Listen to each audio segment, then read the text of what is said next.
wasaaradda ciyaaraha iyo sportska ee xukuumadda federaalka Soomaaliya oo kaashanaysa maamulka gobolka Banaadir iyo xiriirka Olombikada Soomaaliyeed ayaa waxay maanta si rasmi ah u fureen tartanka orodada oo lagu maamuusay 6 Abriil oo ah maalinta caalamiga ee ciyaaraha iyo nabadda adduunka iyo sidoo kale maalinta ciyaartoyda Soomaaliyeed waxaana furitaanka tartankani goobjoog ka ahaa orodyahanka Soomaaliyeed ee Cabdi Bilo Cabdi 357 dhalinyaro oo matalayay 17 degme ee gobolka Banaadir iyo xiriirka Olombikada Soomaaliyeed ayaa ka qayb galay tartankani iyadoo ay ordayeen masaafo gaaraysa 3 kiiloomitir oo isku xirta isgoosiyada lambar 4 iyo daljirka Daason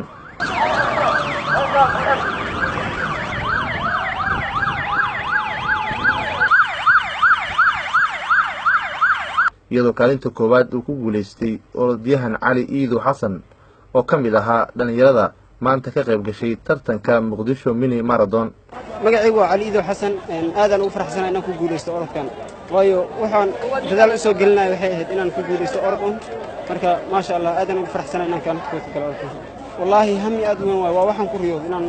matalo qarankayga waayo qof walba wadankiisu ku faana wadankiisu u dadaala waxaan u dadaalaa waxay tahay inaan wadankayga guul gaarsiiyo sida Cabdi Bilo Cabdi oo maanta nala joogo runtii waa haliyay aan ku daysano orodyahanka Soomaaliyeed ee Cabdi Bilo Cabdi oo ah shakhsiga ugu horeeyay ee isagoo matalaya magaca Soomaaliya ku guuleystay tartanka orodada adduunka xiliyadii bilismaadkii ayaa waxa uu tilmaamay in dhalinyarada ay mudan yihiin garab istaag dhab ah waxa loo baahan yahay ummadda oo dhan iyo dawladda oo dhan oo aanay hadal ahayn ka dhabayso ficil samaysa oo tirada dhalinyaradayadu waa mustaqbalkii maanta waa kii berrito waanu garab taaganahay wax walbana waanu u qabanaynaa sidaanu u badbaadin lahayn u barbaarin lahayn berrin ay wax u noqon lahaayeen wasiirka wasaaradda dhalinyarada iyo ciyaaraha ee dowladda Soomaaliya Khadiija Maxamed Diiriye ayaa sheegtay in tartankan uu qayb ka yahay barnaamijyada ay wasaaradda ku dhiirigelinayso nabadda iyo sportska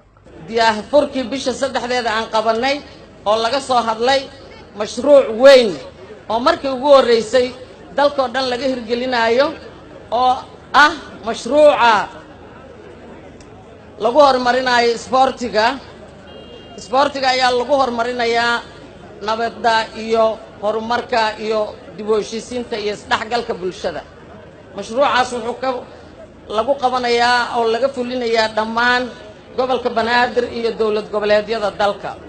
isagana maanta waa noo daahfuran yahay waxaan rabnaa marka dhalinyarada Soomaaliyeed oo dhan inay wada noqdaan Cabdi Bilo Cabdi ninkii dadaala waxaan leeyahay Cabdi Bilo waa gaari karaa waana dhaafi karaa